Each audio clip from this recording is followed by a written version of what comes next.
നമസ്കാരം. ഹിറ്റ്ലറെ ആരാധിക്കുന്ന ഒരു കോൺഗ്രസ് മുഖ്യമന്ത്രിയെ പ്രതിപക്ഷ നേതാവ് പിണറായി വിജയൻ ഇങ്ങനെ പിടിച്ച് തുറന്നു കാട്ടിയിട്ടുണ്ട്. അത് വേറെ ആരുമല്ല, തെലങ്കാന മുഖ്യമന്ത്രിയായിട്ടുള്ള രേവന്ത് റെഡ്ഡിയാണ്. മൂപ്പര് ഏത് ഹിറ്റ്ലറെ ആരാധിച്ചില്ലെങ്കിലേ അതിശയമുള്ളൂ എന്ന് ഈ വാർത്ത കാണുന്ന പലരും ഒക്കെ ആലോചിക്കുന്നുണ്ടാകും. എന്തായാലും നമുക്ക് സംഭവം എന്താണെന്ന് നോക്കാം. പിണറായി വിജയൻ തന്റെ ഫേസ്ബുക്കിൽ കുറിച്ചത് ഇങ്ങനെയാണ്: തെലങ്കാനയിലെ കോൺഗ്രസ് മുഖ്യമന്ത്രി രേവന്ത് റെഡ്ഡിയുടെ ഏറ്റവും പുതിയ പ്രസ്താവന അങ്ങേയറ്റം ഞെട്ടിപ്പിക്കുന്നതും ജനാധിപത്യ സമൂഹത്തെ അപഹസിക്കുന്നതുമാണ്. തന്റെ ബുൾഡോസർ രാജ് നടപ്പാക്കാനായി സൃഷ്ടിച്ച ഹൈഡ്ര എന്ന സംവിധാനത്തിന് ആ പേര് നൽകിയത് ലോക ചരിത്രം കണ്ട ഏറ്റവും ക്രൂരനായ വംശീയവാദിയും ഏകാധിപത്യവുമായിരുന്ന അഡോൾഫ് ഹിറ്റ്ലറിൽ നിന്ന് പ്രചോദനം ഉൾക്കൊണ്ടാണെന്ന് അദ്ദേഹം പരസ്യമായി അഭിമാനപൂർവ്വം പ്രസ്താവിച്ചിരിക്കുന്നു.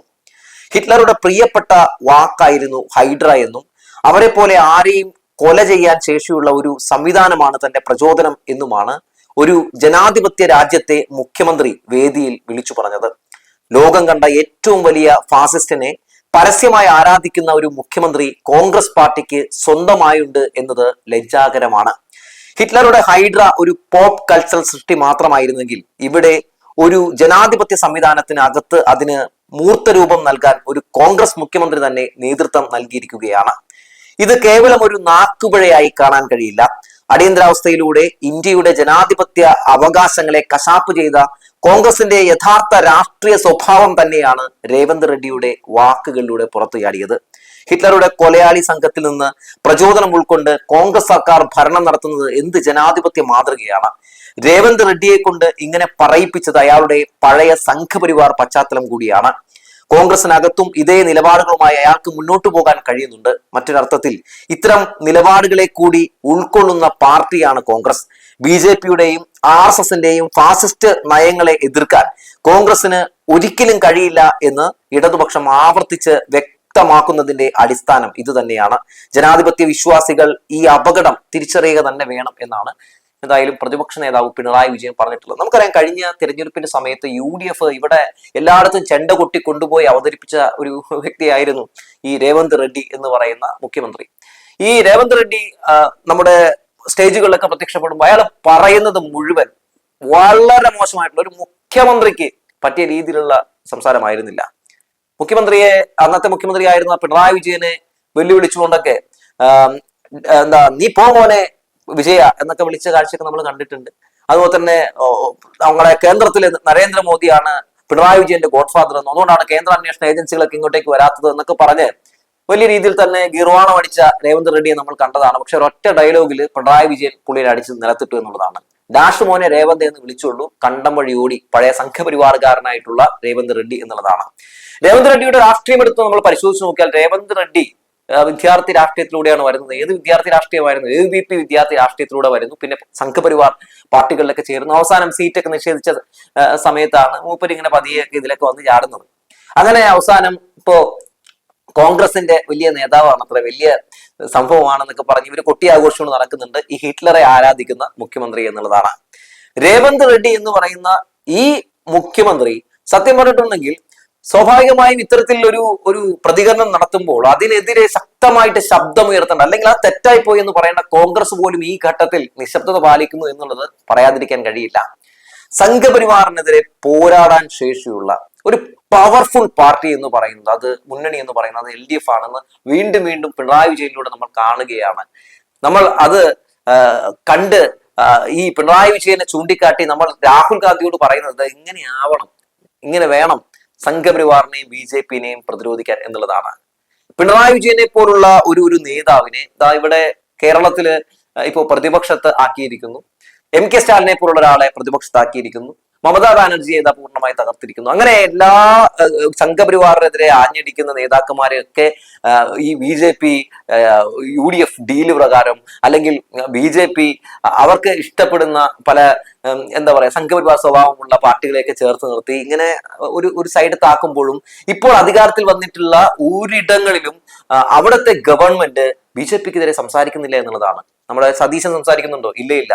എന്തിന്? ബംഗാളിൽ ഇപ്പൊ BJP തന്നെയാണ് അധികാരത്തിൽ വന്നിട്ടുള്ളത്. സ്വാഭാവികമായിട്ടും അവർ സംസാരിക്കില്ല. പോട്ടെ, നമ്മുടെ വിജയ് പോലും സംസാരിക്കുന്നുണ്ടോ? വിജയൊക്കെ അധികാരത്തിൽ വരുന്നതിന് മുമ്പ് എന്താണ് പറഞ്ഞിരുന്നത്? ഞാൻ സംഘപരിവാറിനെതിരാണ് അല്ലെങ്കിൽ BJPക്കെതിരാണെന്നൊക്കെ പറഞ്ഞിരുന്ന നമ്മുടെ വിജയ്ക്ക് പോലും അതിനെതിരെ സംസാരിക്കാൻ കഴിയുന്നില്ല എന്നുള്ളതാണ്. എനിക്ക് തോന്നുന്നു ഇന്ത്യ മുന്നണി എന്ന് പറയുന്ന മുന്നണിയെ പോലും ദുർബലമാക്കുന്ന രീതിയിലുള്ള പ്രതികരണങ്ങളാണ് ഈ കോൺഗ്രസ് നടത്തിക്കൊണ്ടിരിക്കുന്നത്, കോൺഗ്രസിലെ നേതാക്കൾ നടത്തിക്കൊണ്ടിരിക്കുന്നത്. അതിനെ ശക്തിപ്പെടുത്താൻ വേണ്ടി ശ്രമം നടത്തിയിരുന്ന ആളുകളെയൊക്കെ ഇപ്പൊ ഇതുപോലെ പ്രതിപക്ഷത്തിരുത്തിയിരിക്കുകയാണ്. രേവന്ത് റെഡ്ഡിയുടെ കാര്യം പറഞ്ഞപ്പോഴാണ് കേട്ടോ ഞാനൊരു കാര്യം കൊടുത്തത്. അപ്പൊ രേവന്ത് റെഡ്ഡി വന്നിട്ട് ഇത്തരം പ്രസ്താവന നടത്തിയത് അപലപനീയമായി പോയെന്നും അറിയാതെ പറ്റിയതാണെന്നൊന്നും പറഞ്ഞ് രംഗത്തേക്ക് വരില്ല. വൈ എന്ന് ചോദിച്ചാൽ അതാണ് ഇതിന്റെ കോൺഗ്രസ് എന്ന് പറയുന്നത്. നോക്കൂ, ഗോൾവാക്കറുടെ പരിപാടിയിൽ, ജന്മശതാബ്ദി ദിനാഘോഷ പരിപാടിയിൽ ആ ചടങ്ങിൽ പങ്കെടുത്ത വ്യക്തിയല്ലേ എന്ന് കേരളത്തിന്റെ മുഖ്യമന്ത്രിയായിട്ടിരിക്കുന്ന വി ഡി സതീശൻ ഏതെങ്കിലും ഒരു ഘട്ടത്തിൽ എപ്പോഴെങ്കിലും അദ്ദേഹം വളരെ എന്താ പറയാ ശക്തിയായിട്ട് സംഘപരിവാറിനെതിരെ BJPക്കെതിരെ ആഞ്ഞടിച്ച് നിങ്ങൾ കണ്ടിട്ടുണ്ടോ? ഇല്ല. അതായത് അദ്ദേഹത്തിന്റെ സെക്രട്ടറി പോലും ആരാണ്? മുൻ ഇലക്ഷൻ മുഖ്യ കമ്മീഷണറായിട്ടുള്ള നമ്മുടെ രത്തൻ ഗേൽക്കറാണ്. ബംഗാളിൽ അവിടുത്തെ മുഖ്യമന്ത്രി ചെയ്തേക്കുന്ന പോലെ തന്നെ സെയിം സെറ്റപ്പ് ആയിട്ടുള്ള ഒരു രീതിയിലാണ് ഇവിടെ നമ്മുടെ മുഖ്യമന്ത്രി പോകുന്നത്. എന്താ പറയട്ടെ, മാത്രമല്ല BJPക്കെതിരെയും കേന്ദ്ര സർക്കാരിനെതിരെ ഒരു അക്ഷരം മിണ്ടുന്നില്ല. നരേന്ദ്രമോദിയെയും അമിത്ഷായെയും കണ്ട് അദ്ദേഹം മടങ്ങുന്നതിന് മുമ്പ് തന്നെ ED പ്രതിപക്ഷ നേതാവിന്റെ വീട്ടിലെത്തി, അന്വേഷണം നടത്തി, ഒന്നും കണ്ടെത്തിയില്ല. അതായത് കേന്ദ്ര അന്വേഷണ ഏജൻസികൾ പലവട്ടം പിണറായി വിജയനെ പൂട്ടാൻ വേണ്ടി പല രീതിയിലുള്ള അന്വേഷണങ്ങളും നടത്തി. പക്ഷേ മൂപ്പരുടെ മടിയിൽ കനവില്ലായിരുന്നു. മൂപ്പരുടെ പേരില് യാതൊരു രീതിയിലുള്ള ഉയർന്നു വന്നിട്ടുള്ള ആരോപണവുമായി ബന്ധപ്പെട്ട് ഒന്നുമില്ല എന്ന് കേന്ദ്ര അന്വേഷണ ഏജൻസികൾക്ക് മനസ്സിലായി. അതുകൊണ്ടാണല്ലോ പൂട്ടാൻ പലവട്ടം ശ്രമം നടത്തിയിട്ടും കഴിയാതെ പോയത്. അരവിന്ദ് കെജ്രിവാളിനെയൊക്കെ പൂട്ടിയതുപോലെയൊക്കെ ഒരു പൂട്ടല് പിണറായി വിജയനെയും പൂട്ടാൻ ശ്രമം നടത്തി. പക്ഷെ ജനങ്ങൾ ഒറ്റക്കെട്ടായി പ്രതിരോധിച്ചപ്പോൾ കണ്ടം വഴി ഓടേണ്ടി വന്നു. തെളിവില്ലാതെ പിണറായി വിജയനെ തൊടാൻ പറ്റില്ല എന്ന് നന്നായി തന്നെ BJPക്ക് അറിയാം. അപ്പൊ പിന്നെ എന്താണ് ചെയ്യുക? അധികാര സ്ഥാനത്ത് നിന്ന് മാറ്റുക. അല്ലെങ്കിൽ പിണറായി വിജയൻ പറയുന്ന പലതും വലിയ വാർത്തയാക്കപ്പെടാനുള്ള സാധ്യതയുണ്ടെന്ന് സംഘപരിവാർ സംഘത്തിനും BJPക്കും അറിയാം. നോക്കൂ, പൗരത്വ ഭേദഗതി നിയമം നടപ്പിലാക്കുന്ന സമയത്ത് അത് നടപ്പിലാക്കാൻ പറ്റില്ല എന്ന് ആർജവത്തോടെ വിളിച്ചു പറഞ്ഞ മുഖ്യമന്ത്രിയുടെ പേരെന്താണ്? പിണറായി വിജയൻ എന്നായിരുന്നു. അത് പ്രാബല്യത്തിൽ വന്നപ്പോഴും അത് കേരളത്തിൽ നടപ്പിലാക്കാൻ പറ്റില്ല എന്ന് ആർജവത്തോടെ വിളിച്ചു പറഞ്ഞ മുഖ്യമന്ത്രിയുടെ പേരെന്തായിരുന്നു? പിണറായി വിജയൻ എന്നായിരുന്നു. പൗരത്വ ഭേദഗതി നിയമവുമായി ബന്ധപ്പെട്ടുകൊണ്ട് എന്താണ് നിങ്ങളുടെ അഭിപ്രായം, നിലപാടെന്ന് ചോദിച്ചപ്പോൾ നേരം വിളിക്കട്ടെ എന്ന് പറഞ്ഞ് ഒഴിഞ്ഞുമാറിയ പാർട്ടി നേതാവിന്റെ പേരെന്താണ്? മല്ലികാർജുൻ ഖർഗെ എന്നാണ്. അത് കോൺഗ്രസ് പാർട്ടിയുടെ അധ്യക്ഷനല്ലേ?